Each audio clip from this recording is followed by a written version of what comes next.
Hello and welcome. I'm your host, author Ryan M. Oliver, and this is the Mighty Books Podcast.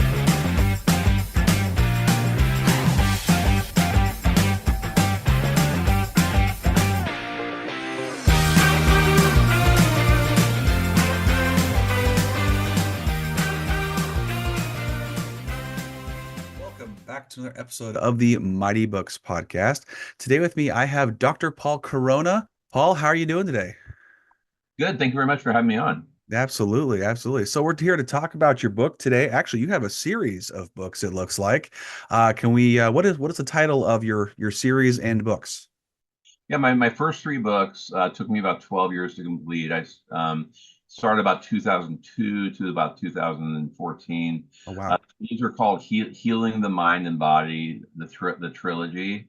So it's a 3-book set, and it's all about what I've done and what I've learned over the years, mental health, mind-body connection, and then after those first three, I wrote 2 books that I haven't released yet, which are basically going to be books for doctors, since I want to teach Oh, great. doctors. And then my most recent book is the Corona Protocol. So Okay. Now, can you give everyone kind of a quick rundown of your background in the medical field for us? Just, it doesn't have to be too long, but yeah, my story is pretty unique. So basically in medical school, I didn't really know exactly what I wanted to do. Because I liked a lot of different things, and so I chose, I like psychiatry, but I also liked pediatrics, OBGYN, a lot of other things. So I decided to become a family doctor. So I did a 3-year residency training program in Los Angeles to be a family doctor, and then I started practice in 1992. And it was interesting because during those first years, during the 1990s, like new medications started coming out. In particular, one antidepressant came out that was just floored me as far as the results I was seeing. And as a family doctor, I was really seeing how and I was always interested in mood and depression and anxiety issues. But I started noticing with this new medication called Effexor XR that people were not only feeling emotionally better, but physically. So I started seeing people like, oh my God, my back pain, my headache's gone, my fibromyalgia, my irritable bowel syndrome. So I started seeing in the 90s this connection between emotion and the physical body. And during the 90s, I got so into it that my practice started really to blow up and crowd out a lot of my family practice. And so about the year 2000 or early 2000s is when I made a decision and said, I'm just getting way too busy. I can't do both anymore. It's too much. And so I decided to kind of give up on primary care and then move into, I guess you can call it psychiatry, or I call it mind-body medicine, or Mhm. what. And then that's what I started doing then over the last, 22, 24 years now. Okay. And then when did the idea or spark of inspiration hit you to say, I'm going to write a book to hopefully reach more people than just inside your practice? When did that start up? You said 2002 Yeah, originally? about a little before that, Okay. about 2000, 2001 when I started thinking about it. And I started about 2002 is when I started writing, because I got to the point where I was reading psychiatric textbooks. I was looking at journals, and I was frustrated because I thought, why aren't people talking about this stuff? I said, the things I'm seeing are just not being talked about. I was going to conferences, I was talking to doctors, I was talking to companies, because I was speaking for different products, and so companies would fly me out to train on speaking, and I would talk to people, and I just was really frustrated because people weren't understanding what I was seeing, or they would kind of get it, but just not kind of, but not, and then so I was, a way of describing it is because primary care doctors don't really look as much at the brain; they think about the body, and psychiatrists think about the brain but not the body. So I think as my unique background of being a primary care doctor and then doing psychiatry, it was a different way of learning about things. So I learned things differently. And so I got to the point where I realized that, I need to write a book, because I need to write about this, because who's going to believe that this Joe Schmo family doctor is discovering all this stuff. And Oh, if and who's going to take me seriously if I don't write a book? And so I started writing. I sure. had no idea that I would write more than one book, by the way. I just thought I'm going to write one book about all this. And then when the book, got to, 600 pages or so, 800, I thought, okay, this is too much for one book. So what I did then is I said, okay, this is enough for this first book. Let me make this a second book. Yeah. So so let me just finish up the second book.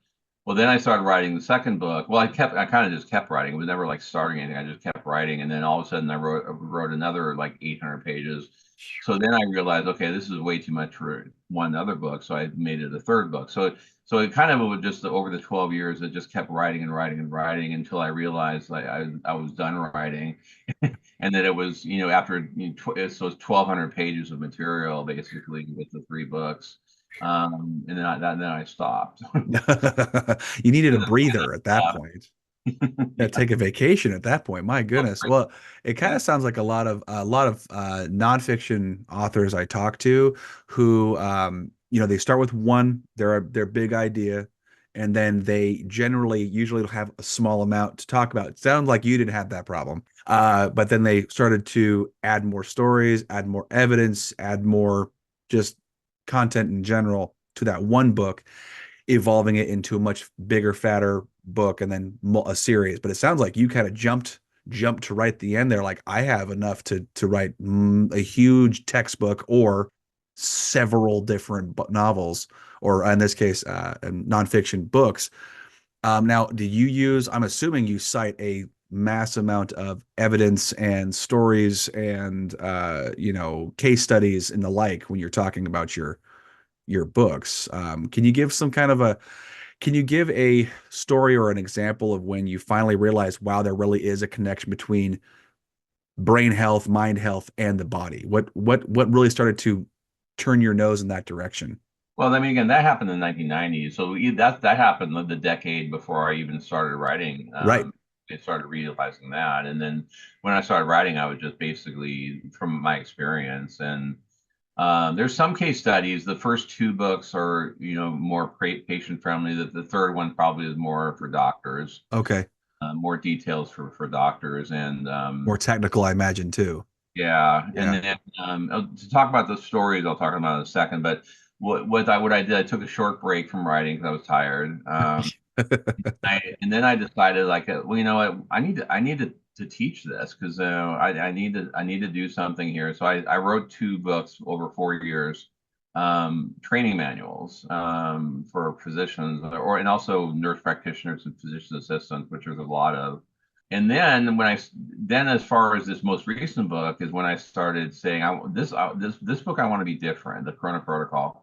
It's called the Corona Protocol, a scientifically proven medical solution to stop addiction, bullying, homelessness, school shootings, and suicide. Wow. 30 years in the making.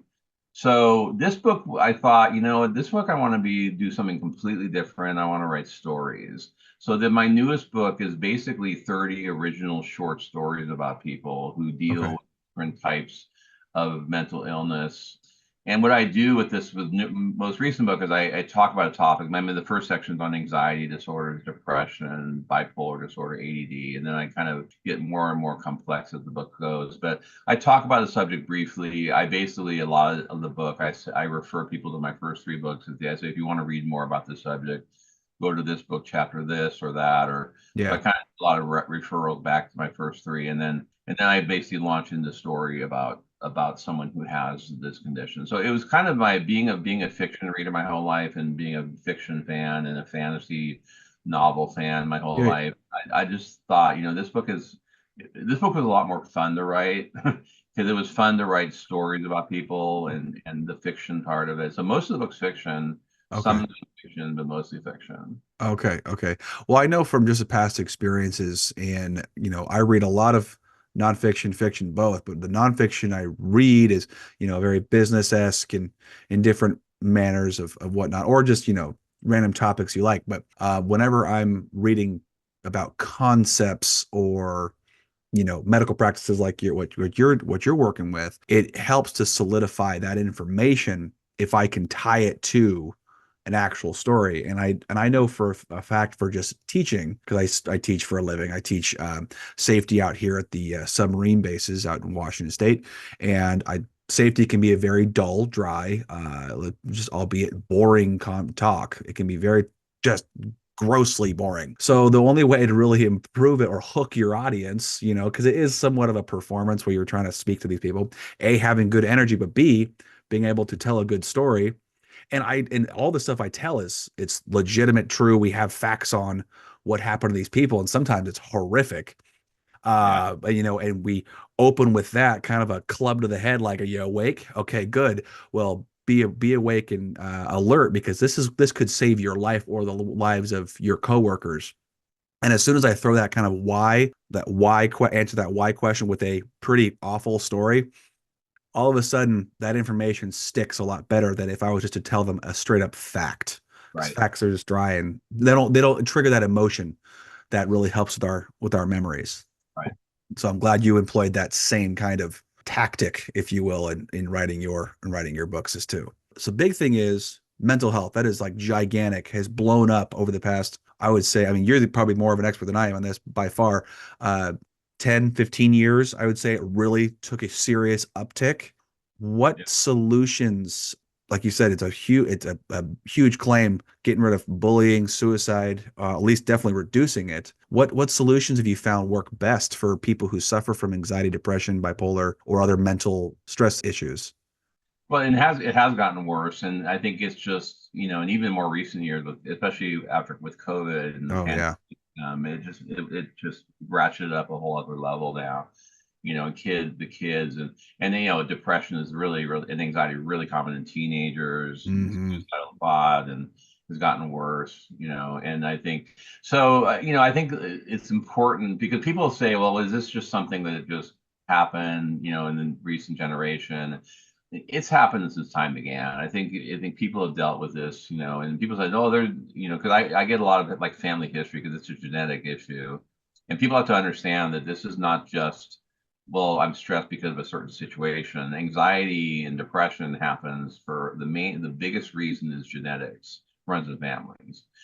Does it tie into situation? Sure. I mean, if someone has a bad situation, they get fired, they lose a family member, they lose a pet, yeah, you're gonna get depressed and anxious for situational.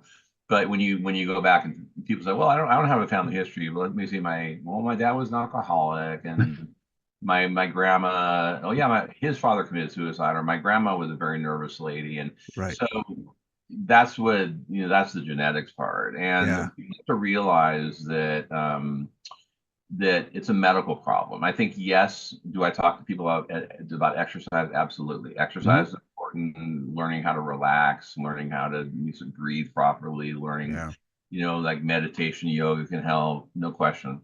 But it's a medical problem, and medications are the solution for a lot of people. And there's a lot of like anti-medication mentality out there. There's a lot of people, bloggers and influencers, and people out there who are very anti-medication. They think it's hmm the worst thing in the world is to take like a medication, or to take an ADD medication, or take an antidepressant. When in the reality is it saves lives, Yeah. and not only save lives, it improves the people's quality of lives, because when someone has that, it's not their fault they have it. And some people, by the way, don't get it, because some people say, well, my life is actually really good. Why would I feel suicidal when I have a great life? And why would Robin Williams commit suicide? Why would Twitch commit suicide? Why, it doesn't make any sense. Why do people who have the best and the most of everything, and they're rich and all successful, why would they be depressed? Why would they be Right. anxious? It doesn't make sense, because people try to equate it with the situation they're in, rather than the fact that they have it for a reason they can't control. So Mm. medications are not a failure. They're Yeah. they're often the solution. I call it the holistic solution, because they actually help the body heal itself. Yeah. Well, I mean, and I know for just from prior experience, not me taking medicine, but friends, family, you name it, other people who I've talked to, the medication can be quite a scary thing to get onto because there is a bit of a mood swing sometimes. And what's so strange is two individuals can be even like in nature. Maybe they're like in, biology, maybe they're family members. Mhm. One can take the same, but both can take the same medicine, but one has a different dosage than the other one, and it can drastically change their symptoms, and how hard or none, like if it doesn't affect them at all. It's just the brain chemistry is just absolutely insane. That to me is so freaky, and I can see the trepidation with people not wanting to jump on the medication because of just that transition. They want the goal of feeling better. I have a good life. Why am I feeling down? This should not be the thing. Okay, but to make that transition could be risky. How do you talk with your patients about, like, this is probably the way you want to go with other lifestyle changes, but how do you also kind of not necessarily convince them, but reassure them that this is the right way to go, is to go do some medication? Well, basically, it's all about really listening to the patient talk. I spend a lot of time really listening to patients, their concerns, and I block out time. I don't rush people in and out of the office. I really That's take helpful. the patient to really explain. I have a whiteboard in my office here that I use, and I draw diagrams and say, okay, here's what medication they're doing. Here's what's going on. You have a chemical imbalance in your nervous system. This medication is fixing it, and I explain exactly how it's fixing it. So it's really, for me, it's drawing diagrams, drawing neurons and synapses, and explaining how the nervous system works, and explaining exactly here's what this medication specifically does, and I think it's going to work in you, and here's why. And so when I show people in black and white, right on the piece of paper, like it's very powerful, because I think people think like, well, how can you prove it? Because there's no blood test for this, there's no scans, Sure. how do you know? Well, I know about your history, I know about your symptoms, I know by a lot of things that you're telling me. That's how I know, and I can Okay. prove it to you by, if you respond to this medication like I think you will, then I prove it to you, because the only thing the medication is doing is balancing these chemicals that I think are out of balance. And if that works, that means that's what was going on with you. So I kind of know after the fact that it works once the person tells me the results. Hmm. They say, "Oh my God, I haven't felt this good in years. This is the old me come back." And Uh, that's the point. All I'm doing with all medications do, by the way, they balance the person's own and natural neurochemistry. They don't add neurochemicals. They don't add, they're rebalancing what's already in the system. So we're mhm. looking for achieving a normality, of feeling like like person feel like the person's true self. That's Sure. the goal of medications. That's why I call it holistic. Is I call it the holistic solution. And holistic providers might say, "Oh no, that's not holistic. We use supplements and vitamins. That's holistic." Like, well, that's a solution. It doesn't work as well, but that's a solution. Well, that might change. The supplements and vitamins might add a 1 to 2, a very small percentage of assistance or solution, but the medications plus lifestyle change, like diet change, fitness level, maybe relieving yourself from a very stressful job or situation. All of those together will make you feel like you said, your old self again, be healthier. But the Yeah. hardest thing people are, they're so entrenched in their own lives sometimes they can't even see right in front of them. So it's good that they have you as their medical professional sounding board who can literally sit with them for more than 3 minutes, in and out. We want to get patients in and out so we can see as many people as possible. I get the need for that. But when it comes to the mind, people want to feel like they've been heard. That way you can give them personalized solutions, because not everyone's the same. You look around, yeah, you might have similarities. You're not going to have the same. And if they feel this person's on my side, Right. that's even going to be a boost for their mental health. And most doctors, I mean, sorry to say this, but most doctors are not great listeners.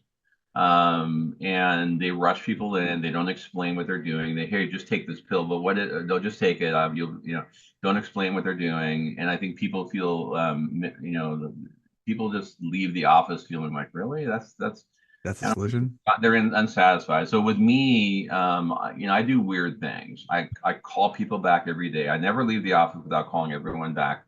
I return every email every day, same day. So the customer service here is really good, and customer service is not usually very good in doctors' offices. They don't return your calls very well, and it makes people think that they don't really care, and they probably they want the money, but they don't want to take the time with patients, like and patients with what I do with mental health.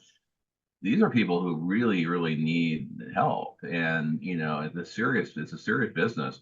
And then again, I also work with psychologists. So it's not like medication to do everything. Some people need counseling and Right. therapy and need they need, or people with PTSD need specialized types of therapy and to help them. I see a lot of veterans, and so I work with psychologists with EMDR and certain types of therapy. So yeah, I'm the med guy, Yeah. so I do meds, but it's not like meds are the only answer. They're a very, Yeah. very important part that is unfortunately in our modern world minimized. And I think that people feel like I'm a weak person if I take something, and especially men. Men in general have a more difficult time accepting this. Women are much more open and communicative. Men, you got the macho thing, and a lot of veterans like, no, I'm a soldier. I was a soldier. I'm Hmm. tough. So it takes a lot of convincing for certain people for them to get help. And I'm pretty good at this point in my practice. I'm pretty good at convincing people who don't want to do things. Well, that's probably good. It's this is for your benefit. I swear, I'm not trying to hurt you. This is going to make you feel better. In the recent future, let's say like the last, or at least in the past, excuse me, the last like 5 years or so, I know mental health has become a lot more openly talked about. I mean, I've seen it at where I work. Again, I work at a naval base. A lot of guys, a Mhm. lot of guys. I would say 85% of our workforce is men. Yeah. And I feel like I've talked to dozens of guys who have been open about their dealings with depression, even talks of, they were so depressed that they considered suicide. I'm like, well, that's terrible and scary. I feel like they're becoming more open about it, talking about it more fluently, which is great. Have you seen an uptick in people seeking help and actually being open about it? Are you having to still kind of fight people loose to get them to take medication, or is it still kind of the same trend averages as you have been saying? It's getting a little better. I Okay, think well, I might be seeing a skewed audience because it's true. people were referred to me. I work with a guy who sends me veterans, and the VA sends me veterans, True. and so I'm already a skewed population of people who are sent to me that to get help, and so maybe people I'm seeing are more convinced. But when I do like a PTSD evaluation on veterans, I'm pretty good, but there's still I say no, I don't want to take anything. I'm fine. There are certain people I can't convince no matter how hard I try. No, and sometimes it Uh, just takes time for them to realize, like, hey, maybe this guy was serious. And I know I've seen it through my life where someone tells me one message and then someone tells me the same message, but it came from a different person. All of a right. sudden, that hits harder for some way. I don't know why. Maybe just it sounded differently coming out of their mouth versus somebody else's, and then all of a sudden, I seek the help that I originally was told I Right. should have sought before. So it's how I think I don't know if it's were how we perceive different people's motives or whatever. I'm sure you see that a lot in your field.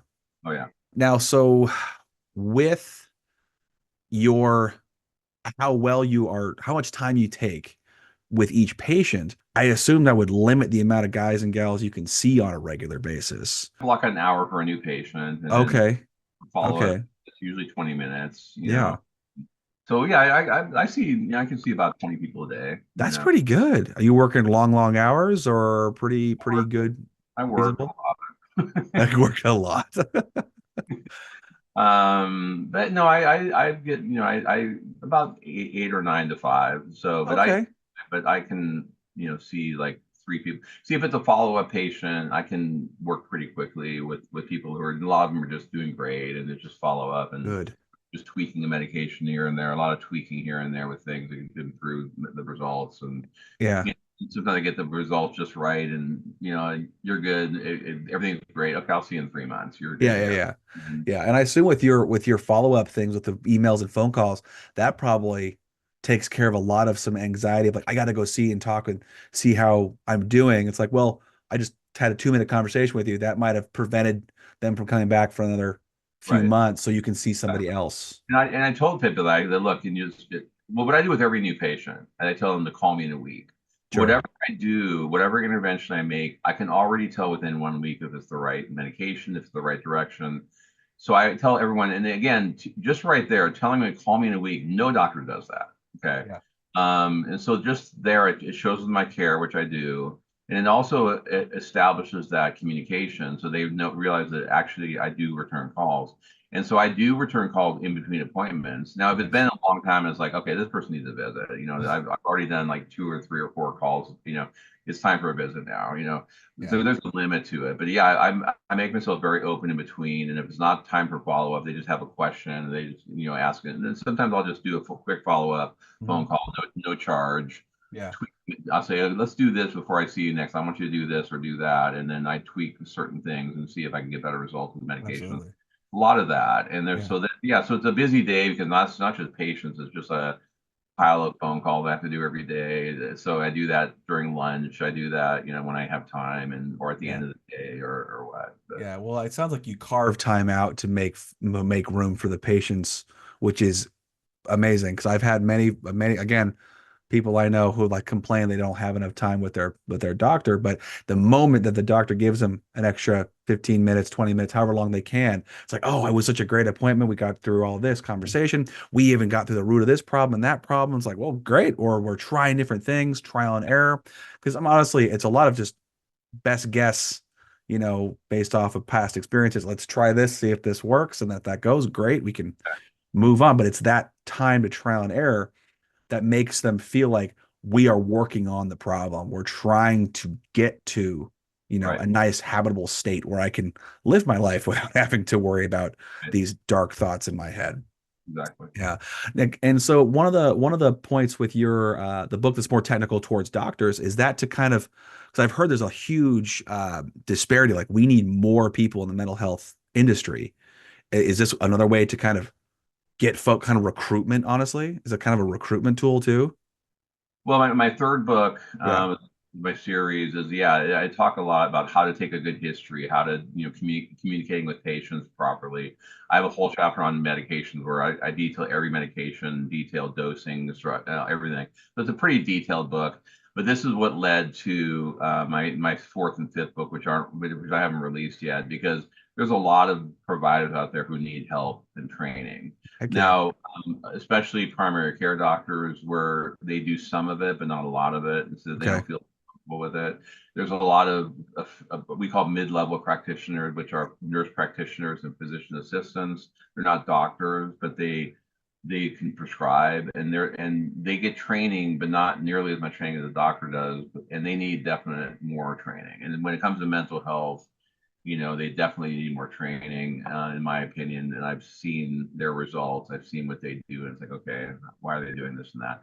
Mhm. So, yeah, so that's kind of a goal with me wanting to teach is I want to really get to providers that, a lot of providers, and I want to do an online training course, but because with me, I want to, there's so many people out there that need help, and I can only help so many people Yeah. and I want to train other doctors to help because the need is it's outrageous how much the need is out there and how much it's unmet need out there and people who just feel hopeless because a lot of people they can't find a good provider to help them. They give up, or they try something, a medication they don't like, and they don't follow up because the doctor doesn't encourage follow up, and then Yeah. I've already tried that. I don't, that didn't work for me. Well, maybe you've tried the wrong thing. Maybe you need to try something different, but some people they're, give up hope. And then Yeah. that's sad to me. And think about this. We're talking the United States. Think about around the world. Think about the need about other countries that don't have access to modern medical care. Think about the billions of people out there and multi-millions of people out there who really don't have a lot of hope, Yeah. So that's what I want to do. I want to spread the word. I want to travel ideally. I want to do some lecturing, but I want to really spread, that's why I thought, teaching is for me is my next goal. Yeah, I love that. You can reach a lot more people. Yes, with your book. Your book will be a tool that they can, or a keepsake, if you will. Okay. Once you're done with your speech, I think, yeah, really speaking to the common folks common people going, hey, this is non-medical professionals, about methods to identifying mental health in themselves and friends and family, and then giving them some strategies, key terms, and maybe like, hey, here's a process you might want to follow. Because, like you said, you're one person. You can do a lot, but you can't do everything. You can't reach everyone. It's just not possible. But exponential notation would say if you talk to 30, 40 people at a time, and you teach them your methods, and they teach other people those methods, you can reach, again, mathematically, theoretically, you can reach a lot of people throughout the world. So I completely agree with you. Definitely. Are you speaking to groups right now, or is that a future state thing? I'm working towards that. I Okay. hope. I have another very exciting thing that's starting this next week. I have been taping a TV show, so I have a reality TV show coming out about mental health, about my practice. We've been filming the last few months, and so we have at least 2 seasons of shows already taped. Wow. It's going to be It's the Dr. Paul show, and it's going to be on Roku and Amazon Fire. Really? And then I'm going to put them. And I got permission after they get aired on TV. I'm going to start a YouTube channel, and then I'm going to put the shows on YouTube. Wow. This just popped up, by the way. This opportunity popped up because the TV people they got a hold of my book, and then I talked to the woman who runs the network, and then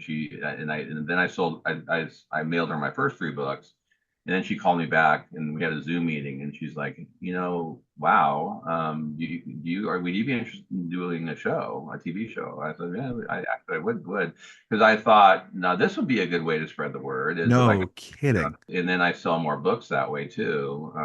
This would be so. That's what's exciting about the TV show now is that this increases my potential opportunity to get bigger, and then get more well known. And for me, it's not about that. It's not about fame, fortune. I mean, that'd be nice, but I mean, it's not about that. It's really about more like if I can get to the point where people more recognizable name, so that doctors might say, okay, I'm willing to learn from this guy because maybe he it looks like he has some stuff to teach. And then I'm planning on releasing my fourth and fifth books next year. You know, and then the doctors have to buy my third book, and then after they have those books, then I'm gonna have them do it. We'll do an online training course, and then the Absolutely. training course is going to be actual real patients being seen Oh, online, and then I basically do the evaluation and treatment with doctors watching what I'm doing, and right. then doctors get involved, and I get their opinions of what they do. So I want to do like a live kind of training, which has never been done before. And that's I think would be the best way of teaching doctors is on actual real patients, Mhm. and follow them along and watch their progress Yeah, and that's watch. definitely a revolutionary way of training people, that's for sure. I concur with you on the credibility that you would have in the field. Just having a book in general, you're already seen as someone who's got credibility, who's got knowledge in the topic. Boom, right there. Then you add to your books, then you add to your patients who are going to speak praises for you. On top of that, your reach with YouTube, any kind of television, and then a training. Oh my gosh, people will look to you as the expert or definitely one of the leading experts in that field to hopefully come to you and learn to pass on the word to other folks. I mean, that your reach will be boundless, it almost looks like. So, that's been my vision all along is like, how can I, and people say, oh, you're not going to stop practice. I'm not stop practice. I mean, I can do a lot of stuff, now that I'm not writing anymore, especially Oh man. I have free time. And now that I don't have any other books on the horizon. I want to write a fantasy novel, but that's not right now. But for now, I'm not writing. So I want to really devote my time to the TV show, to doing stuff like with you, podcasts and radio and TV, hopefully, and then Wow. TV. So I want to kind of work now over the next year or so towards kind of building towards like a training program and teaching program. That's So amazing. That is quite a future it sounds like you've got coming for you. That's a lot of work, I know. Long hours, but I'm sure you're energized by the work you do and then by the potential. a lot of work with a lot of fun. I think, Yeah. I enjoy what I do. It's Mhm. fun. It's fun to watch people getting better. It's fun to see people's lives turn around. And it's enjoyable to me to see that. Yeah. It's a hard work, sure. The hours I'm used to, I'm used to. I mean, I'm in a with a full practice in writing, 6 books over 22 years. Yeah, it's a lot of work, but the enjoyment part is the fact that, seeing people's lives turn around is a rush. It Hmm. is exciting. Because when you change one person's life, you change the family, everything changes. You change so many other people around that person. And then when you change that one person's life, then all of a sudden I start seeing their family members coming in. And like, Absolutely. can you do what you did for my brother? Can you do that with me? And so I start seeing family members, I start seeing friends coming in, start getting referrals from psychologists, and Hmm. and it just kind of keeps going. And Yeah. and yeah, so it's exciting. I'm really excited about the future, what the future holds. Yeah, it just sounds like a very fulfilling time. You get fulfillment out of it. And then when you're fulfilled and it's satisfying and you can see the difference, it, like you said, it's not work, it's more fun than work. Yeah, it's hard work. You are working, you're tired at the end of the day, but you are ready to go for as soon as that alarm goes off, you're ready to get just off the races. So I'm glad to see it's still there for you because I know you practiced a long time, but it's good to see that you're still energized and fueled to keep going. Sounds like you're not going to stop anytime soon, which is great for your patients and for you. Yeah, and then even when if I travel and stuff, I can still block out time. 'Cause a lot of my practice is phone and Zoom and stuff, so I can see patients on the road. I can block out time, and so my clinical practice is never going to go away. It's what I learn from, it's what I teach from, and all that. So yeah, so never that would continue to be part of whatever I do. It will Hmm. be continuing an active clinical practice, of Yeah. course. Yeah. Well, in your practice, is it just you, or do you have other psychiatrists, other doctors that you work with? It's just you? Oh man. I headed a group before it didn't, it just financially, this was back in 2008 with this recession, and things went bad financially. So I got it burnt out with that. And I just decided from then on, I'm just going to go solo and stay solo. I got a Sweet. small office, one person working for me. It's Leslie's great, and she works for me. And so I keep the operation small and simple. And yeah, and I don't want other doctors working with me. Yeah, I was like, maybe when you go on vacation, maybe, or just vacations are just not a. Well, no, patients aren't very often. Yeah, But if even if I go away a few days, my son's getting married in 2 weeks, and so I'm going to be away for a few days. But we're going to close down here for a few days, but she'll be here and be able to schedule appointments. And if there's any emergencies, then her and I will be in communication if there's anything urgent. okay. Well, that's good because I mean, we're on the topic of mental health. You're the one treating patients who have concerns with their mental health. You got to take care of yours too. So I mean, downtime, sleep, relaxation, it does I, it. yeah, it's yeah, you're right. I'm very focused on my own health. I exercise regularly.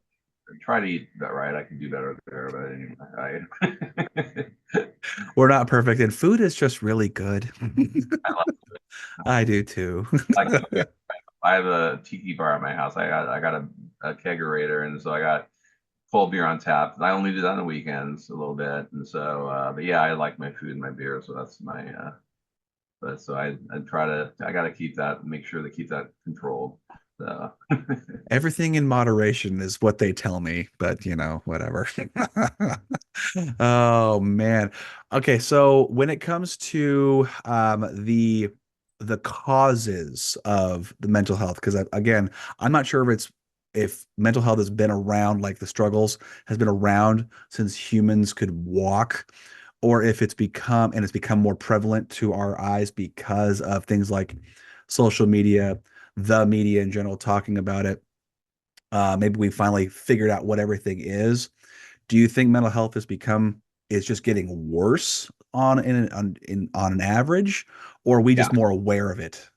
I think yes and yes. But I think probably it's really more that we're more aware of it. I think nowadays, and I think this generation compared to previous generations, where people talk about things more now. People are more open about things. So grandpa and grandma and those generations, they don't, talk about things as much.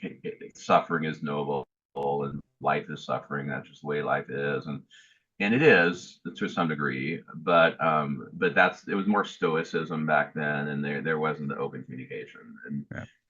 And so I think it's that. I think it's more awareness, and then plus, our things are not going well in our country and our world, and that's not helping the situation when things aren't doing well. And so that's in the end, the pandemic was extremely Ugh. destructive, and it didn't need to be so much. It would think it would That's a whole other topic that I could get into. I've done many podcasts about the subject, the pandemic and the vaccine, the disastrous decisions that were made that were made wrong.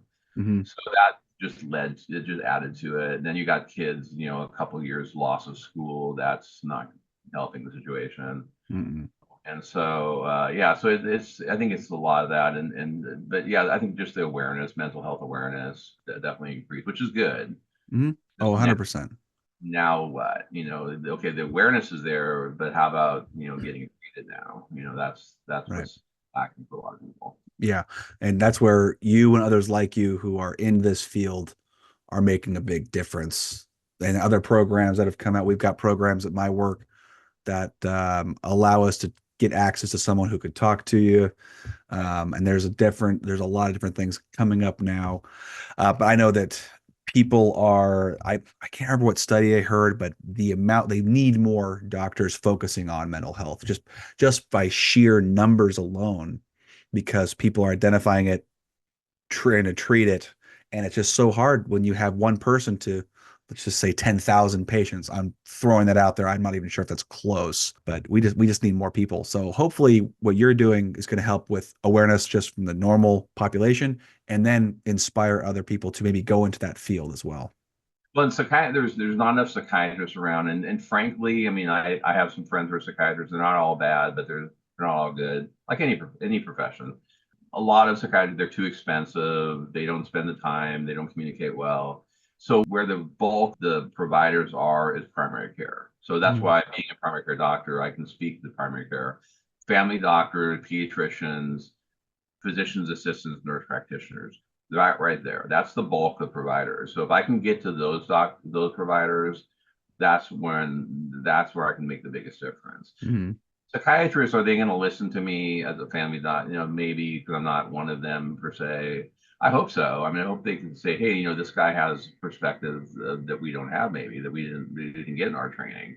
right. So maybe the psychiatrists will also be open to taking my course and learning and buying my books about it, and to see like, hey, this is a different approach than we learned in our psychiatry residency program. And Yeah. because of the fact that there's this whole physical component that they're not seeing. I'm hoping that with just like my wife's a teacher and she goes through continuing training and development all the time. Doctors being in the medical profession, things change so fast. I'm hoping that most other medical professionals who are seeking more just continued training will find your stuff and then at least digest it, take it in, and maybe they can use it. If they can only find one thing that they want to use, whatever, as long as it increases the benefit for their patients, that's what it should be. It's just always constantly learning. So hopefully they can work collaborative with you, learn from you, and all it does is for the betterment of the masses with mental health. I mean, that's what we're going for here. Absolutely. I want to talk quickly about your experiences with your publishing aspects of the book. How did you get this off the ground for starters? Well, I self-published. I got a company, fantastic company, book marketing company called Black Chateau, Black Chateau Enterprises. Desiree Duffy and her husband Dave Duffy had the company. Fantastic people. With their help, they really helped me with the marketing part of this. Because I think the thing about the books is that I didn't really do marketing campaign with my first three books, and they've done pretty well, but not as well as this one has been doing, because I think that just because they've done such a good job with spreading the word and getting me on, like, they've helped me get on like podcasts like yours and other.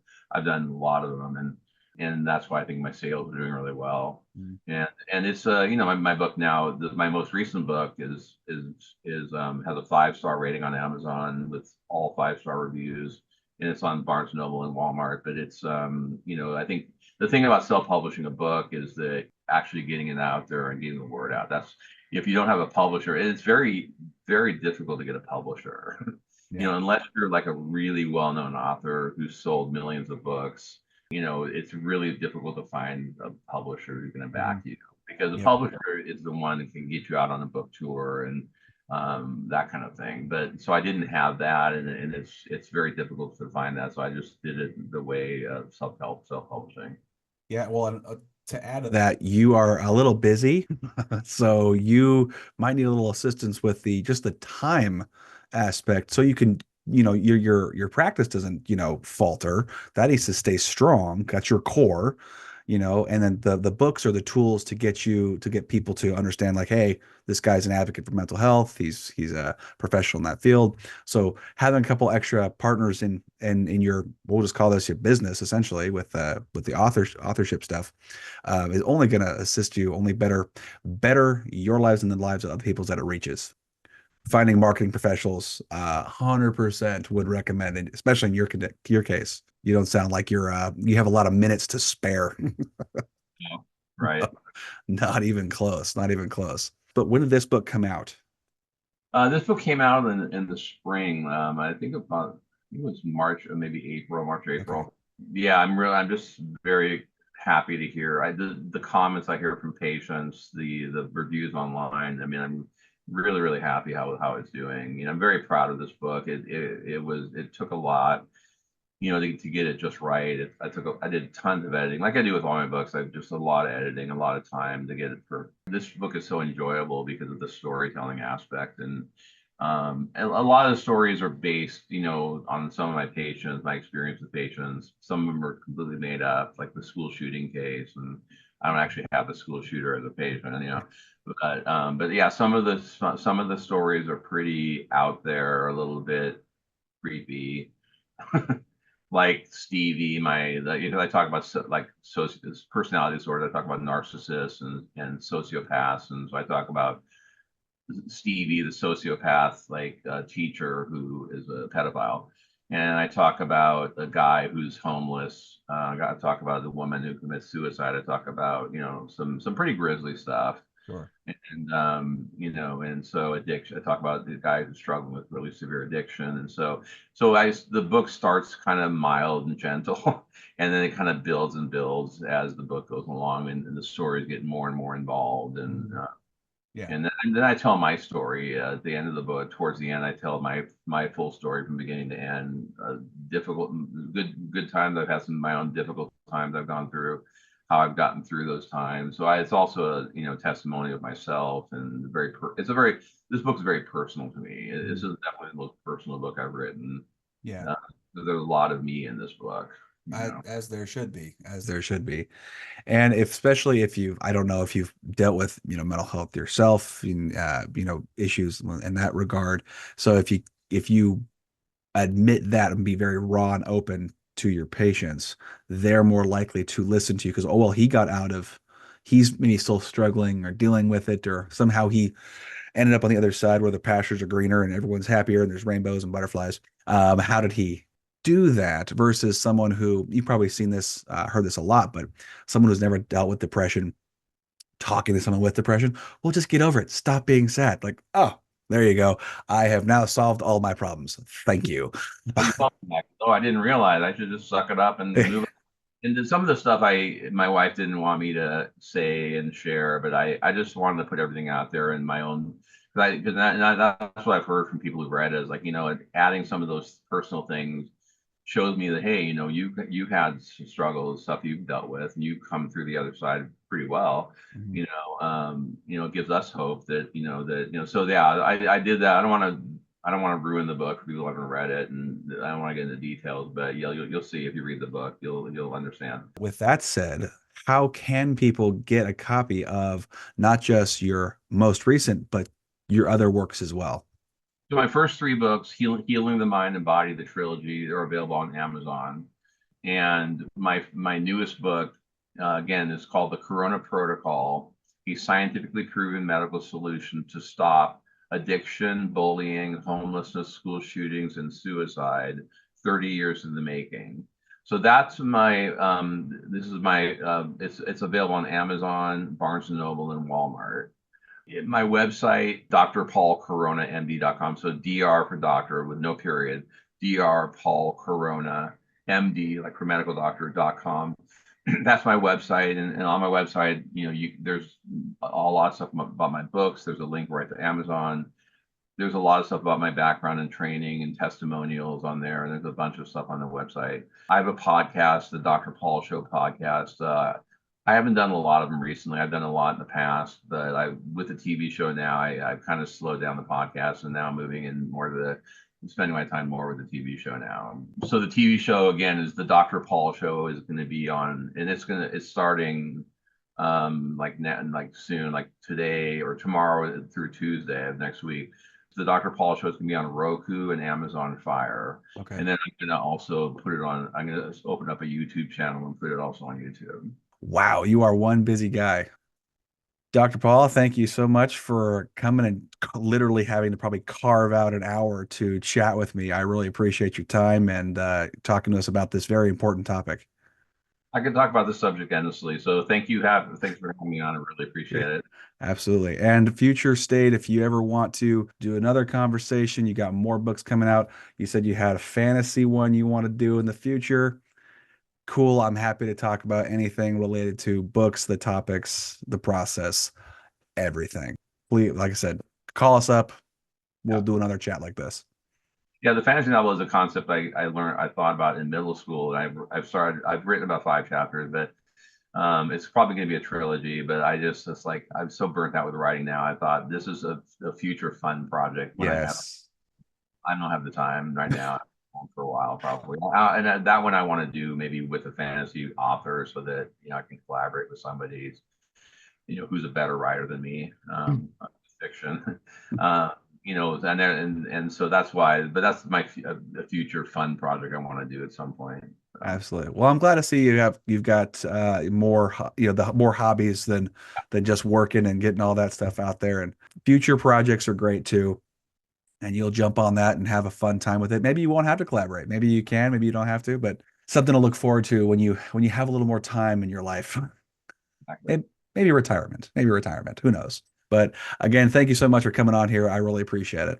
All right, guys, I hope you really enjoyed this conversation. Please be on the lookout for Dr. Paul Corona, his books, his TV series that's coming out, which is super exciting, a YouTube channel, and the like. Go visit his website if you have any more questions or you want to reach out to him. I'm sure he'd be happy to email you back and with any burning questions you might have. So, thank you guys for joining us. Have a great rest of your day, and as always, stay mighty and keep reading.